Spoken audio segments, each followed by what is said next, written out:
Well, greetings YouTube, LMS Tactical here on a Saturday. I hope you guys are doing good. I don't have a whole lot to talk about, but I do have some important, exciting news for our family. We're on the way over here. I got a hired help here. My boy's going to help my buddy because I'm just a guy that can stand around and talk. I'm too crippled to really be any good, but I'll make fun of them while they do yard work. Yeah, man, this is my son. Say hi, Noah. Hey. And he has joined the Air Force, and he'll be leaving when? June 19th. June 19th, he's going into the Air Force, and I think that's going to be our first Air Force dude in the family. I mean, we've got Marines. His brother is serving honorably in the United States Army. He's already done a tour in Afghanistan.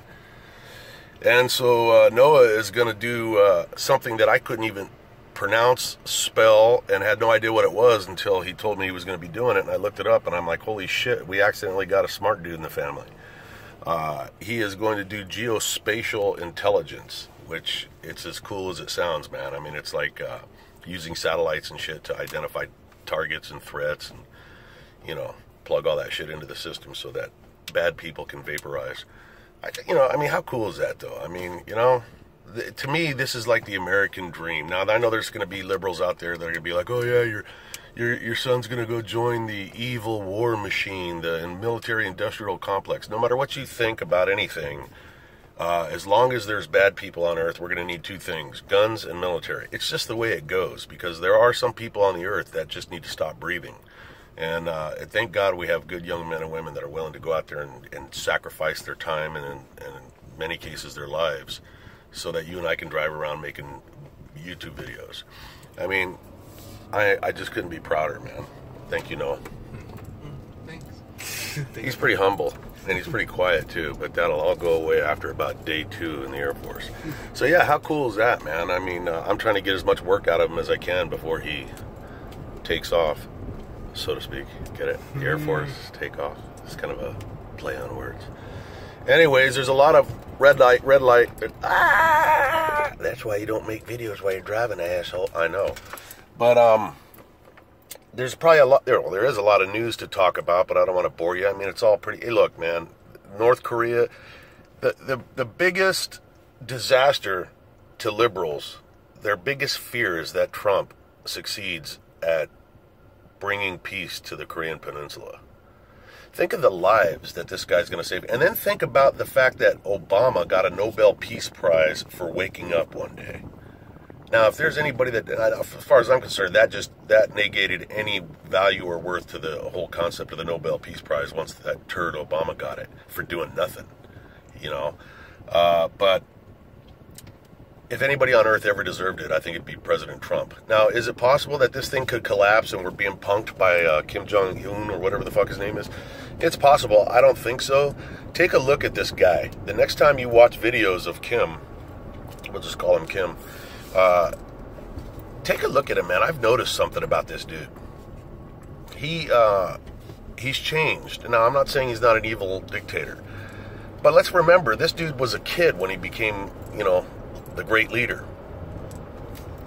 And if you look at him, you know, he used to walk around with that big cheese-eating grin and shit. And I think that when he had a come-to-Jesus meeting with, was it Pompeo or whoever went over there, I think he realized that he's probably better off alive than the absolute guarantee that I'm sure we gave him in secret meetings that he would cease to exist.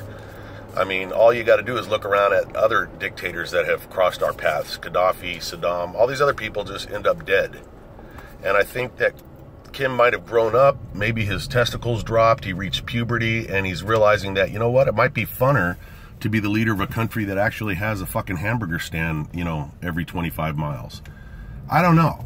Maybe he looks across the border and he thinks, Jesus Christ, these motherfuckers are living the vida loca. And, you know, over there where he's at, people are eating their dead babies and eating grass, and that's hardly a exaggeration.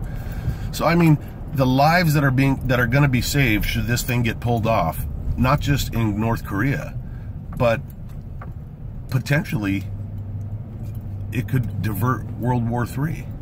I mean, so for all you Trump haters out there, if you still can't bring yourself to acknowledge the greatness of what he's done with North Korea, or if you want to somehow say that, oh, he's just tailgating off of the great things that Obama did, then you literally have outlived your usefulness and you need to stop breathing because you're no good. There's something wrong with you. You're just a defective product. I don't mean to be rude, but if you can't acknowledge greatness, no matter where it comes from, it's time to go. So I'm not suggesting anything horrific. I'm just saying, stop breathing my fucking air because I don't like you anymore. All right, you guys. Hey, it's Saturday, and do something good. Do something that makes you smile. If you're facing a hard time, you know, I mean, all of us are dealing with shit, cancer and job loss and all kinds of things, you know, debilitating injuries, death of dogs, death of family members. Find reasons to smile today. Remember, you can, I know it sounds corny, but we can choose the mood that we're in. I wake up pissed off sometimes, but I realize that I'm kind of making a choice to be that way. So I just change my mind. And I look at myself naked and I giggle my little ass off. All right, you guys, that's it. LMS Tactical, be safe, and I'm out.